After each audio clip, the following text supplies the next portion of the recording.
There we go. Okay, so the recording started. So yes, like I say, welcome to tonight's session. If at any point you do have any questions or you'd like to find anything out, please do just stop me at any point and ask any questions. I know sometimes it's difficult to wait towards the end to ask the questions. Sometimes you're not quite sure of something straight away. So please do just let me know. Stop me at any point and I'm happy to answer. So let's have a look then and see what the first one is. Just move that for a second. Okay, so first of all there, oh, sorry, just one second. There we go. Oh, Mr. Easton's getting a bit confused with this. Right, there we go. Okay, yes, so first of all, for us, the teaching of reading and phonics is one of the most important things for us to do at Alveston Infant and Nursery School. Early reading is one of the most important and fundamental skills that we can teach our children to acquire. It allows them to access the world around them. As soon as the children learn how to read, they understand that correlation between the letters and the sounds that they make. It allows them to make sense of the world around them. It allows them to access and acquire new information and knowledge, and ultimately allows them to enjoy a world of reading as well. For us, reading is more than just simply saying the words aloud. It's about understanding what those words mean, both in isolation, so understanding what single words mean, but also when the children start to read sentences and they're learning to read more and more, do they understand what those words mean in combinations as well? Do they understand what that meaning is portraying to us? So if a character's talking and they're saying something, do they understand why they're saying that and how they're feeling and kind of the meaning behind those words as well? So we call that the reading comprehension, what the children understand there. Also, like we say, it allows the children to unlock, sorry, just one second. There we go. It allows the children to unlock all areas of the curriculum as well. For us, we kind of have a shift where children go from learning to read for reading to learn. So it's about having that awareness that if children know how to read, then they can get that information from other areas as well. And for us at Alveston Infant and Nursery School, what we try and do is make sure that reading and phonics and all those other opportunities are carefully crafted across all curriculum areas so that the children are able to practice those skills and find information for themselves there as well. So the two elements of reading that we're going to look at tonight are looking at decoding, so that's reading words as they are, so be understanding that correlation between letters and sounds, but also the language comprehension as well. So what do these words mean? Lots and lots of studies show time and time again that children who are successful and confident readers are often the children that go on to achieve well. So by having this good starting ground, that good foundation, it allows them to go on and understand more and achieve more as they go with that as well. There's also a strong correlation between the attitudes that children have towards their reading and also the outcomes they have within their reading. So often children that are enjoying what they're reading and they, they actively want to go and get another book, they want to have another story at the end of the night. These are the children that will often then do better within their reading as well. So for us at school, it's not just about teaching the children how to read, but it's teaching them how to develop that love of reading as well, showing them the world around them. Things like introducing the new reading pod, for instance, having books available to the children all the time that they are interested in, are all ways that we try and encourage that love for reading as well. For us, absolutely, praise is completely crucial for us. It's all about encouraging the children to have a go and to try their best. There's a lot of children that start to develop negative attitudes with reading if you're not careful. And for us, we try and nip that in the bud as soon as we can. There's nothing worse than hearing a child say that they don't know how to read or they can't read. So for us, it's kind of flipping in that ahead and saying, you might find it difficult now, but we're going to keep practicing, we're going to try. And every attempt and every effort they make with their reading, it's praising that and celebrating those successes. It's not pinpointing the things that they've not achieved yet. It's about celebrating what they can do so they can go from strength to strength with that. At Alveston, we do have excellent results. What we do for the children, how we weave that reading and phonics into our curriculum and the work that we put in does allow us to achieve well. Despite COVID, the year 2 children that have just left are the year group that have been most affected by COVID. Despite that, 23% of the children leaving year 2 last year were at greater depth in their reading. So that's saying that almost a quarter of the children are beyond the expectations of where we'd expect them to be. Previously, back in 2019, this was as high as about 37%, I think it was. So that has dropped since COVID, understandably. However, we're still holding on to that there as well. Also, across year 2 and in year 1 as well, the children who have 80% of them have gone on to meet the expected standard for reading. Notice the typo there, sorry about that. So what we do does work with them. Also in year 2, the children last year did their phonics screening check at the end of the year. and they achieved 96% pass rate there as well, with an 89% in year 1. So this goes to show that the provision that we do with our children does work, and yes, it allows us to have that priority for reading. So tonight then, we're going to have a look at some of the different terminology that we use with the children to allow you to hopefully gain an understanding of what phonics is and what that means. Phonics as a concept is quite a difficult concept to get our heads around initially, because there's so much terminology, there's so many words, and for a lot of us, we weren't taught using this strategy. We were taught using different ways. We just learned to read by looking at the words and knowing what they are. However, phonics has gone on to be proven to be a really successful way of teaching the children, and it's probably the most common used approach, especially in England, for teaching the children to read. So in the simplest terms, phonics is getting that understanding of children be able to understand what the letters are, but what sounds they make as well. So they can see that correlation between the two of them. Obviously, Evelyn popping her head in. Hello, Evelyn. Hello. So for us, we teach the children how to decode first, so they understand how to read. So they're breaking up the letters within a word and understanding what sounds they make, before they then learn to encode, which is the opposite. So I'll go into that just in a little bit more detail. I think I'll do that and just further down there as well.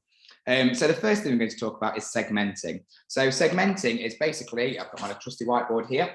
If I write the word rain on my whiteboard like this, there you go, can you see it? So if I write the word rain, I put my sound buttons under it here. Now, when I say the word rain, I'm putting all of those sounds together. For me to segment it, I'm breaking down those letters to see what sounds they make. So I'm segmenting it. So for me, I'd say r, a, n, rain. So when I'm doing that, the r, a, n part, that's me segmenting it and breaking it down into those sounds. And that's how children will start to read, by breaking down the sound and the combinations of letters that they can see to make those sounds. When I put those sounds back together again, so when I go rain, that's me blending it there. So that's the next part just there. So segmenting, r, a, n, blending it, rain. That's putting those back together again. And those two skills there allow the children to be able to read.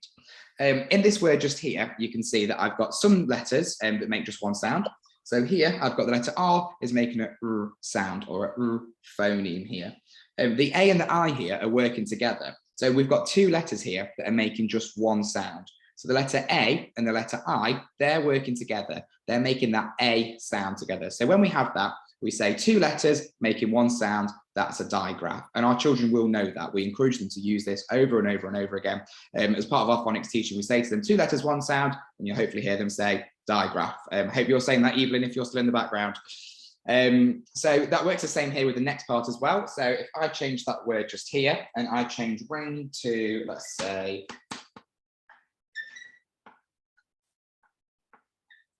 to hairy, just like this. When I come across this word, this time, I've got the first one, which is H, which is making a sound.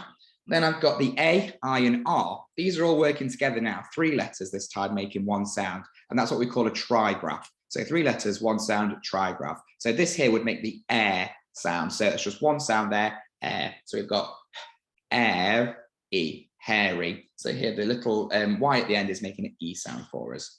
And that works the same with a quadraph as well. So say if you had the word tough, the O-U-G-H, I'll do an example for you. Just like this, the O-U-G-H would, oh, actually no, it wouldn't in that one. Let me think of another one.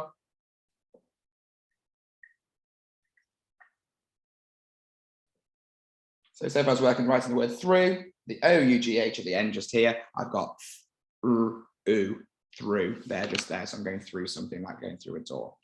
The next part we're looking at is a split digraph. And I always love teaching split digraphs. Split digraphs initially sound a bit complicated. However, they're not as complicated as we think. So when I look at a split digraph, I've still got the same concept as a digraph. So I've still got two letters making one sound. So here I've got the letters A and E that are working together to make the sound A.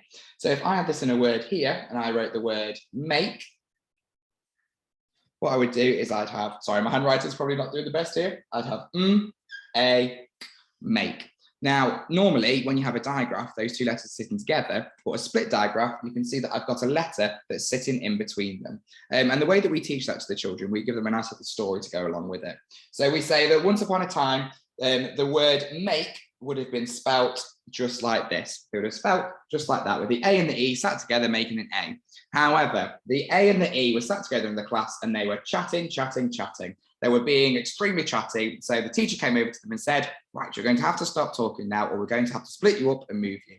However, they kept chatting, chit chat. So in the end, we had to split them up. So we had the letter M, the A was separated, and the K had to sit in between them to stop them chatting. However, they still hold hands under the table, so they're still making that same sound just there.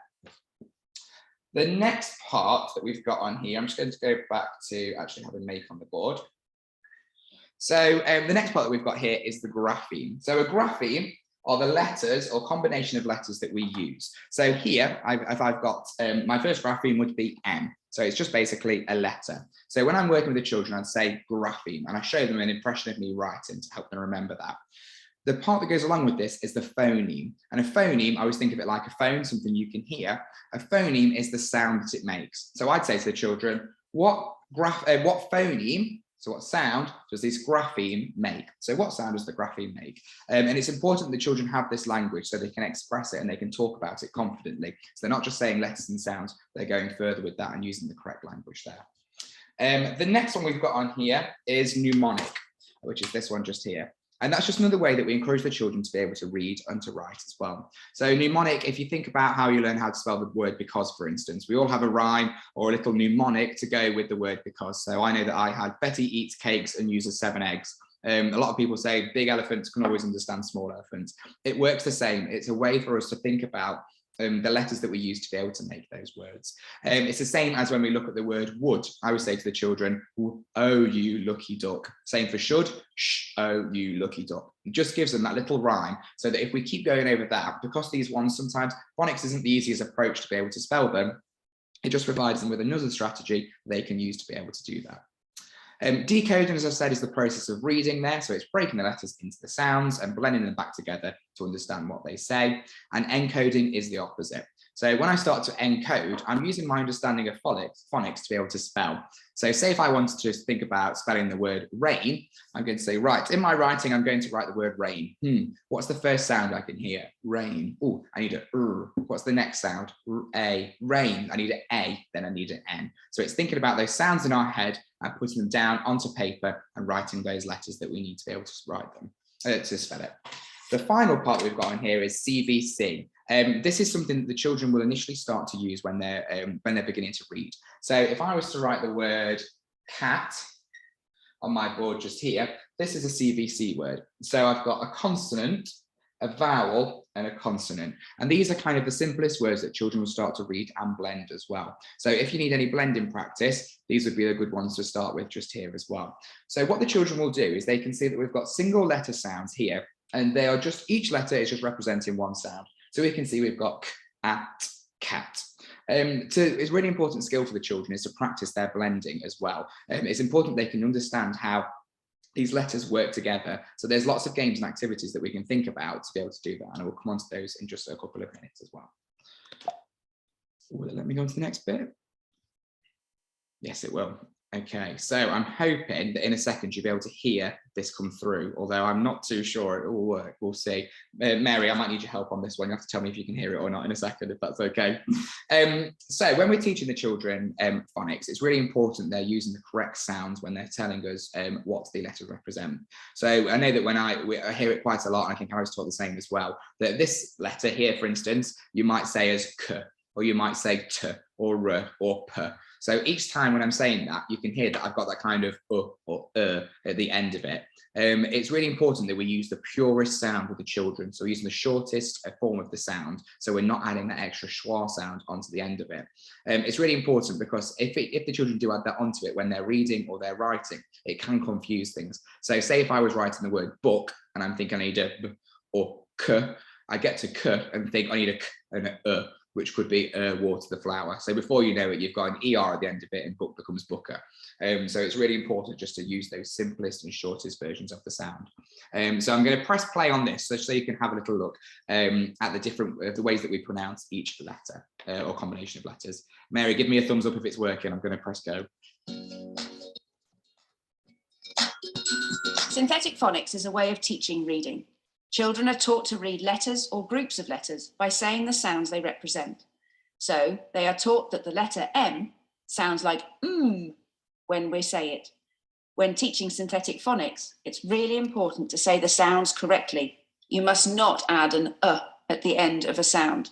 So you should say not m, and oo, not l. This makes it much easier for a child to blend the sounds together to make words.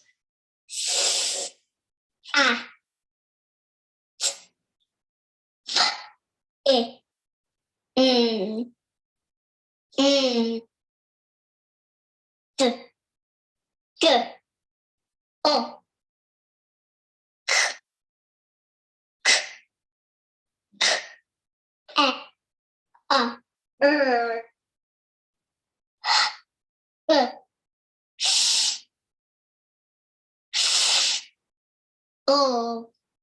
O, J, W, X,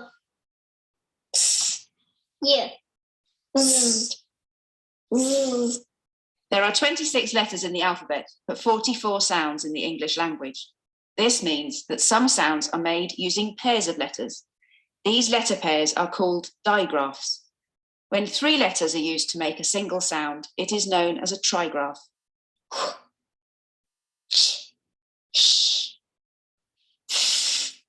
And I'll stop it just there, just because I like talking about this one here.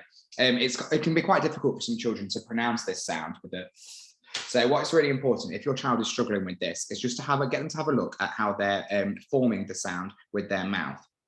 So when you're saying the sound, what you'll think is you'll be able to see, I'm going to get really close to the camera now, that you'll put your tongue just out a little bit. So we always say to the children, this is the only time you can stick your tongue out at us. So you can stick your tongue out and put your teeth just on the tip of your tongue and blow a little bit of air through to be able to kind of voice that sound a bit. Okay, so you go like this. The sounds that often gets confused with is the F sound. So if you're saying F or double F, I'll put them up here so you can see. So F and double F. So what we often get is for the TH, you might get a instead. So what you can see the difference is here. When I'm saying that, I've got my teeth on my lip just here, so I can make a sound. What also this can often get confused with is the sound. And when I'm making a, it's the same as making a, well, this is what we call more voiced. So if you put your hand on your throat when you're saying it, you can feel the vibrations from, whereas when I say the, you can't feel the vibration there. So it's just another way to be able to show the children how they can make that sound and get them to feel and hear and see the different ways of being able to say that. I'll put this link on in a minute when we've finished the presentation, so you can go back to it and have a little look at that as well. Okay, so during our phonics lessons, sorry, just one second. During our phonics lessons, we use Fresh Phonics, which is a system, kind of like a scheme that we follow that allows us to kind of ensure that we're tracking the progress of the children, and it provides us with resources along with it as well. So we have these lovely resources just here, which are like these ones. And this is just a way that we encourage the children to be able to remember the sounds. So if I show you, I think the one that we're looking at today is this one, which is one of my favorite ones. This one here, we're looking at the sound So we've got an I and an R here are working together to make the sound. And we have a picture that goes alongside it, which here is a little picture of a girl and she's doing a twirl for us. And on the back of the cards, we have the little rhyme so the teachers know what we're saying. So we'd say, right, we're going to have a look at this new sound today. And the sound is twirl the girl. And we'll get the children to practice doing that action. So it might be in class, we might all stand up and we might find a girl and we say, give the girl a twirl. We might twirl somebody else and practice it, just so they get to practice that sound over and over again. And what I might do as well is I might say, my turn, twirl the girl, your turn, and they'll say, twirl the girl. So it's a way for us to get the children to practice using this language more and more and more.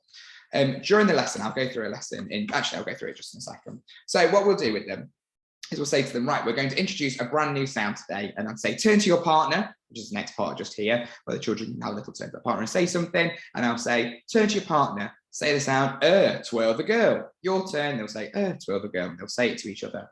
And I'll say, right, I'm going to hide twirl the girl in my pack. So no peeking, you can't have a look at it. I'll hide it inside somewhere. And I'll go through some of the sounds that we're focusing on at the moment. So I'll show them some of them and I'll say, E, dirty nappy. So it's my turn, then the children will do it as their turn. E, dirty nappy. Then I'll have the next one. Oh, it's already there. And their children will say, there it is, twirl the girl. So they're practicing that sound. I'll just go through some of the other ones. Here we've got ear, hear with your ear. And this one you can see is 3 letters making one sound. So I'd say to children, 3 letters, 1 sound, and they would say trigraph because that's the language that we're using there. And I'd say, ow, turn that frown upside down. So we keep going all the way through, ensuring that the children give little actions to go along with it. So for instance, with this one, we might say E, mean bean. So I'd get the children to show me their meanest face. So I'd say E, mean bean, and they do a really mean face to show me.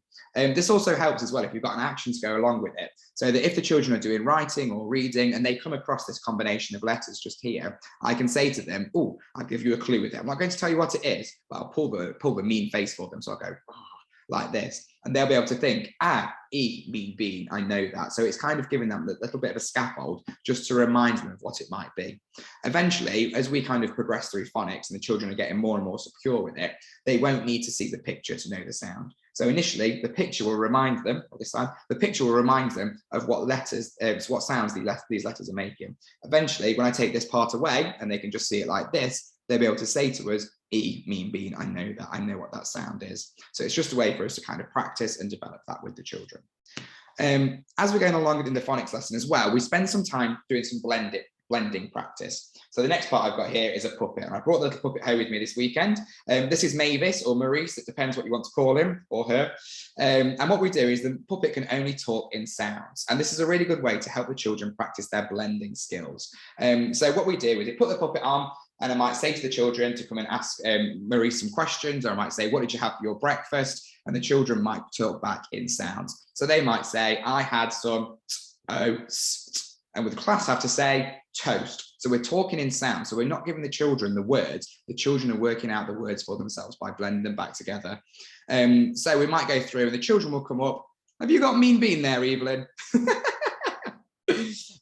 So as we're going along with it in the phonics lesson, we invite the children to come to the front and get as many sounds as they can. Sorry, say as many words as they can, but only using the puppet to say the sounds. So they might go through and I might say, right, I'm going to put 30 seconds on the board. That's 30 seconds in half a minute. How many words can you get? So we'll count them down. We'll give them 3, 2, 1, off they go. And they might say things like, oh, The rest of the class then will say phone. You might say, The class will then say bottle, and we'll keep going through practicing for as many as they can. They might say frame if they can see. They're all the things I can see right now. That's why I'm saying them. And what I will do is with the children as well is if they're not sure, I'll give them a little whisper and say, oh, you could say the word cat, or you have a go at saying the word water or window, whatever it might be. And just encouraging the children to practice that. So they're practicing that kind of segmenting and that blending going back and forth, just allows them to develop that blending skill. Also, what we try and do with the children is we try and talk in sounds as much as possible with them. So say if we're going out to lunch, I might say, if you're wearing the colour ooh, you can go to lunch. So then you've got to think, right, what's that sound? I need that information from it. It's blue, I've got to do something with it. So it's just making sure they're active and practicing those blending skills so they know exactly what it is. Also, it's really important to kind of show the children that process of, if we're saying blending blue, that we can speed up the process of it. So the children might start by going, ooh, and they might not know what that is when we blend it back together again. By speeding it up for the child and supporting them with that, so you say, oh, you said blue, and they can hear how those sounds are starting to combine and blend together to make a word. So that's that part just there. Then the next part of the phonics lesson that we'd look at is we'd introduce the sounds and the words that we're looking at. So we've introduced a sound today, which is twirl the girl. Now we're going to go through some of our phonics cards. So when I'm doing this with the children, I'll show them the phonics cards. And as you can see here, we've got some little dots and some dashes and some bits and bobs that are going on. And I bet some parents at home are thinking, what on earth are all these things here? So what we have here, we have some sound buttons and sound bars. So when we have a sound button, just like this one here, that's showing me that this letter here is just making one sound. So this letter here is making a g sound for us. This one, when I come across it, has now got 2 letters making one sound. It's a digraph. So I'm going to put a little sound bar underneath it to remind me that that's making a and it kind of scaffolds the children to be able to see those combinations of letters. If I took that away, initially the children might want to go g, get it, and it's not showing them the exact sound that it should be. So it's kind of just giving them that little bit of support. When we're going through it in the middle of the lesson, what we'll do is we'll get the children to put their sound button in fingers up. And we always say to the children to use 2 fingers. And the reason why is because that's important for the children to develop their muscles in their forearm just here. And if you give it a try, you don't have to try it now, right now. But if you have a go at pressing with just one or pointing with just 1 finger, and then try it with 2, you can feel the difference in the pull there. So it's good for their fine and gross motor skills that they're developing. So during the lesson, I'll say, right, we're going to have a look at some words. Let's see what words we've got today. So I'd say sound button fingers up. We might rub them on the carpet to warm them up. We might rub them on our head. You might rub them on your partner's head to get them all warmed up. And then we're going to have a go at reading these words. So I'd always say to the children, my turn. So they're giving an example. So they're not having the opportunity to fail. They're being supported to be successful in their reading. So my turn, I'd say, girl. Your turn. They'd say, as well, girl, blending it back together. And I always try and say something to them that helps them remember it. So I might say, point to a girl. Who sat next to a girl? Put your hand if you sat with one. What, you know, has anyone got any girls in their family? Have that kind of conversation with them. So we're practicing using that word and putting it into context as well, over and over again. Sometimes we take for granted the children understand what each word means. And if we're not careful, the children will be able to read the words, but not understand the meaning behind it. And again, thinking about that comprehension, the understanding that goes along with their reading, it's important that we take that time to develop that skill with the children. Then I'll go through the next word, and this time I might say, right, I've got my turn. Birds. Oh, sorry, I missed that. Press that button then. Birds. I'd say your turn, and they'd go birds. So we could say, oh, let's all stand up and pretend to be birds, and we say bird, bird, bird. So they're practicing using that word and putting it into a context there. As we go along, as well, we come across things that are called naughty letters. I'm trying to see if I've got one just here. I know what I'll show you. So sometimes in phonics and in the English language, English isn't straightforward. It isn't just a simple system where we can learn some rules and it always works. A lot of the time, the rules change and things change. So once you know something or you think you know it, it changes and it's different. So I know in year 2 at the moment, we've been learning this sound here. So if I show you, it's back to front, by the way, this camera, it's mirrored the opposite way, so I'm a little bit confused where I am. So if I had a look at this one just here, I've got the word all, and I'd say to the children, oh, there's a naughty in here. Let's find out what it is. So I'd say, all, your turn. They'd say it, and they'd be able to tell me that this here, the letter A isn't making an ah phoneme or an ah sound as we'd expect it to make. It's actually making an or sound instead. And I'd say, turn to your partner and say, naughty, naughty, tell it off. It's not doing what we expect it to do. Sometimes in words, you get combinations of naughty letters as well. So I think I've just seen one here, which is the word floor. So here we've got and then actually we've got, this is making an or sound altogether, so the O and the R. So what we've done here is we've put the little squiggly line underneath it to show us that's not doing what it should be doing. We're not expecting it to do that. We'd expect it to make a or a oo sound and an or and an at the end. So by putting that under there, it just reminds the children that this isn't doing what we want it to do. You're going to have to try again and have another go. We also have in our phonics packs as well, alien words. Now, this is something that comes up on the phonics screening checks that the children have at the end of year 1. When the children have the phonics screening check, I won't go into it in too much detail. I know the year 1s will go into that in a bit more detail. The children have a mixture of real words to read and alien words, or what they call pseudo words, which aren't real words. And it's really important that children are able to read words that aren't real words, which I know sounds a bit complicated. But with the idea behind it is that when the children, go through school and they have got their phonics secure and they come across a word they're not sure of, they're not disturbed by that. They're not put off by a word they're not sure of. Just like if they can read an alien word, you can put your phonics to read anything. You can use that skill to read any word. So by practicing that, it allows them to be able to apply it and give words a go, even if they don't recognize it. So this is one of our alien words in this pack just here. So I've got the word turv, and I'd say that's not a real word. And then we'd spot it and see there's a little alien drawn on it here. So I'd say alien word, and they'd say that's an alien word. So it just gives them a little bit of a practice there with those as well. The next thing we've got are silent letters. So I'll write another word on the board for you. So silent letters are the letters within words that don't make a sound. They're in there, but they don't make a sound for us. So if I was writing this word here, people, I'd have E, silent letter, or people. Probably can't see it there, but what I've done underneath that is I've put this. I put a little S and an H, like a shh, to be able to tell people that we don't say that sound. But what we do is we don't say to the children, we say shh, because otherwise you've got p-shuffle before you know it. Instead, what we'd do is we'd say e, or people, just to remind them that letter here isn't making a sound. Like in Wednesday, just here it says as well. Slam down is something that we use during our phonics lessons. So the slam down part is where we get the children to read the word by sight. So obviously when the children are learning to read, they will segment and blend together every single word to start with, because they're learning to develop that confidence, they're learning the combination. So when they're reading, you might hear them say, I, am, at, cat. And it sounds like this. As the children go through, particularly through kind of the reception into the mid-year one, that kind of time, you start to see the children are reading more and more words by sight. And as their confidence is growing and their understanding of phonics is growing, they don't need to use their phonics skills to blend, to segment and blend every single word. So what we try and do is encourage them to have a look and see, you've seen this word before, you might know what it is, have a go and read it. So I'd literally show them a word and I'd say, right, Evelyn, what's this word? And you'd say, hopefully you said shirt. Do we get shirt? Good, fantastic. So we'd go through it and just give them a chance to read it really quickly. So we're saying, what's this word? Squirt. So they're having a look and they're kind of encouraged to go quicker and faster with it. So this will hopefully develop their fluency, their pace with their reading, so they're reading quicker. The next part we're looking at here is bolt-ons. So this is something that we teach the children in year 2.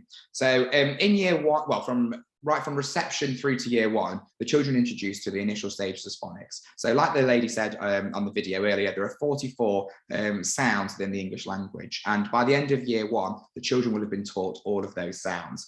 As we go into year 2, we move away from looking at sounds in particular that are the familiar ones, and we look at different ones. So like we were just saying there, we looked at the A making an or, like in walk as well, and talk. We look at things that doesn't make sense, but we can read it anyway. And we also learn different combinations for spelling as well, and kind of punctuation and grammar. So if I was going to write the word, let me see. No, I'll do that one, that's okay. If I was going to write the word talking, what I would do is I would have it written like this. So the children would have t, or, so the A and the L here are working together to make that or sound, k, ing. Now here, the ing is what we call a bolt-on. It's a suffix. So we're adding it to the root word here being the word talk. I'm adding my suffix to it to change the meaning or modify the meaning of the word. So if I said talk, that's one word, but if I said talking, it means that you're doing it right now at this moment. It's putting it into the present tense for us. And as we do this, we put a little bolt-on on. So I'd say to the children, right, you're going to get your spanner out of your pocket, just like a mechanic, bolt it on, you're adding it onto it, and it looks just like a lightning bolt. And I always put at the end of this as well, how many sounds there are in this bolt-on so the children know. So if I had talk-ing, I've got I and ing in there. So I put a little 2 in a circle, just like that. So if you're going into year 2, this is something you'll be learning very, very soon as we go along. It also works with things like if I said talked, so we put it into the past tense here, it would look just like this. So this time I've got talked, and here I know that the ED is making a t phoneme. So the graphemes, ED, are making a t phoneme there, okay? So that's bolt-ons. Sound mats are something that we have in the class for the children. I will put the link to the Phonics, Fresh Phonics website onto the post on Dojo later, so you can see all the different resources that we've got. I can see that Mary and Evelyn, you've got your little set of phonics cards, haven't you? Ta-da! So we've got all the resources that we use in school are available to buy online through there as well. So the sound mats we use and we have available for the children all the time when they're doing their writing. What it has is just has all of the different cards like this shrunk down to be really small, so the children can see the different, sounds that they know. So when they're writing, they might say, right, I'm writing the word, I don't know, let's say rain again. I need an A. Oh, what are my A sounds? Let's have a little look at this. And they can say the A and the I here are making the A sound. I know that's one I'm going to use. One thing that I've not mentioned yet is about early writing. So when we get to the encoding stage. So when children are saying the word, wanting to write the word rain, what they might do is that they might say, right, I need a R, an A, and like this, rain. Okay. Now, as they're writing this, as you can see, this doesn't spell rain as we'd expect them to do. But to the children, they might think that's saying rain, because actually, we'd look at it, it's phonetically plausible. So in year 1 in particular, this is something that we encourage them to be able to do, to give it a good go. So they can say, I know that the A and the Y is making an A, so it says rain. Now, what we do to the children as we go into year 2, we'd say to them, well, actually, you know, as we recap the sounds, AY, if it's making an A at the end of the word, like stay, it's often, your best bet is that it's going to be AY, stay, because it's at the end of the word. If it's in the middle of a word, instead, it's usually going to be AI that it's going to be. Now, we might say to the children, okay, yeah, brilliant, that's absolutely fine. Or we might say, it could be, is there another way you could spell it? What else could it be? And they might be able to think about their reading they've been doing, the times they've been exposed to the word rain, the amount of times they've seen it in their environment, and say, that doesn't look right. I don't think that's right to me. I'm going to have a go and write it like this. It's absolutely fine to encourage this and to accept that. If your child's writing at home and they write this, fine, lovely, brilliant, not a problem at all. Do not worry about it. As the children start to go into year 2, we try and encourage them now to have a look and think about how they would spell that. They might be able to spell like this, but we know it's going to be spelled like this. Have another go. The amount of times they've seen these words, they should hopefully now be able to pick them up by this time. As we're looking at split diagram, no, we're not. We're looking at long vowel sounds here.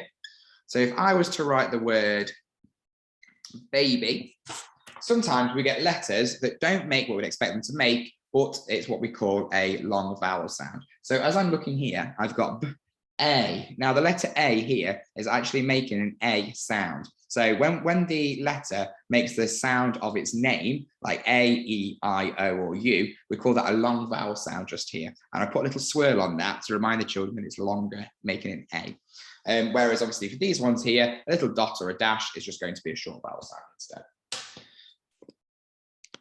Okay, I won't go through this video here because we've just spoken about those bits, but obviously I'll put this on so you guys can see it all later. So when we're teaching the children phonics, we don't stream. So we don't split the children into different groups of their abilities. We keep the children together. And we think this is really important for our children, because if we say that, right, this child's not quite learned this sound yet, we're going to put them in a class with other children who don't know these sounds yet. What happens is we're kind of going to the pace of their learning. Whereas instead, what we think is more important is the children have this keep up approach where they're constantly being exposed to the sounds over and over again. So they're keeping up with them, because if they start to fall behind and we keep them behind, the problem there that we have is, when do they catch up? When do they start to learn these sounds instead?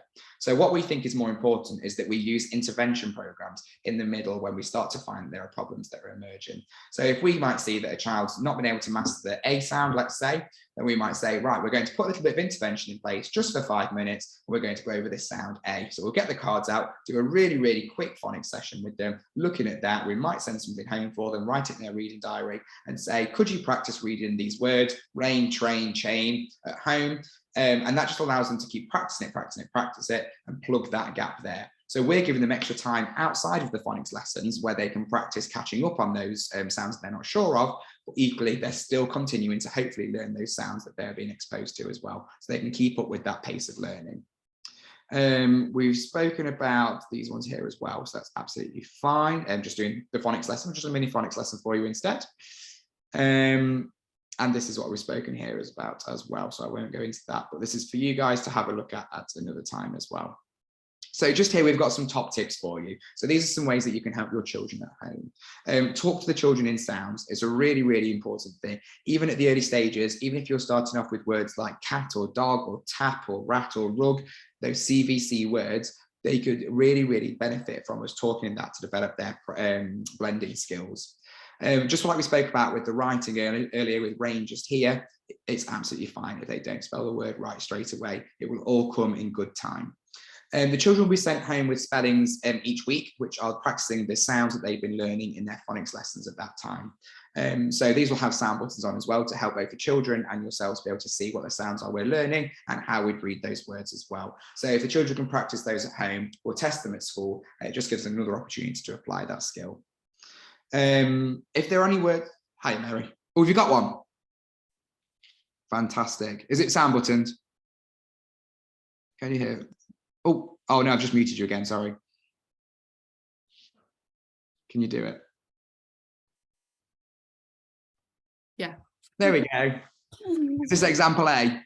What does CEW mean? So those ones there are the common exception words. So in each year group, we have words that are kind of either more difficult for the children to read. So I think we've got child there. Is it child, I think? Yeah. Child and wild. Yeah, so for those ones, we're looking at the I sound. So for that one, it's a long vowel sound. So instead of being ch, I, ulder, chilled, we're looking at ch, I, ulder, child. So these are common exception words that are given to us by the government. They say the children in year 2 should practice these words and it will help them with their reading. So when we go through a phonics session, we often have those common exception words in there. And you can see the little picture next to it as well. Can you see the little child next to it, Mary? Yeah, so with those ones, we have what we call action words. That's it, just there. Perfect. So when the children have the action words, we practice reading these words with the children by sight largely with them as well. So when they see them, in year 1 in particular, each word has an action to go along with it. So if I was saying the word you, the action to go along with it is you. And again, just like our phonics, where the children are learning the how the pictures correlate with the sounds, when we're looking at action words, it's the same thing. The words correlate with the pictures there. As they go into year 2, we've still got the same picture on that one for child and wild. It reminds them of the spelling pattern. So if you can spell the word child, you can spell the word wild. If you can spell the word mind, you can spell mind, kind, find, behind. So it's looking at all those ones. So the same action will go with it. And we'll say to the children, right, we're going to spell this word. I'll give you the little action for it, which is like a magnifying glass. Oh, it's find, mind, kind, behind. So just going along with those. Is that okay? Yeah, super. What else have we got here? Oh yeah, so if there are any words that the children are struggling with, say if you're reading with them at home, and you come across a word or a sound in particular that you notice they're finding difficult, write it in their reading diary, let us know, and we'll try and put some intervention in place for them so we can think about choosing either books that will help to tackle this or doing a little mini phonics lesson with them just to keep practicing it over and over again. When they are spelling a word, get into sounds. Yep, so that's just looking at the encoding process there, just like we've spoken about as well, breaking a word into the sound ready for them to spell. When a child's reading, if they read a word like this, so say if they've got the word city just here, and obviously normally we'd have the C would make a phoneme. So what the children might do is they might say kitty. Now, in the context, we encourage the children to look at their reading comprehension skills. So they might have a picture of the city in the book.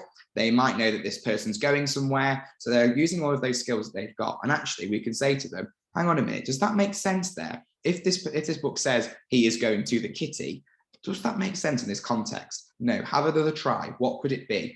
We've learned the soft C sound. So actually, we know that sometimes the letter C can make a S phoneme instead. So it just allows the children there to kind of think about things instead of reading like robots where they read every word over and over and over again, bam, bam, bam. It's slowing them down and just getting to think about whether that makes sense. As we've mentioned before, praise is really important to us. Giving them saying, fantastic, you've done a really good job here. At school, you might see us being a little bit crazy and giving the children praise words all the time. So we might say to them, can we have a fantastic?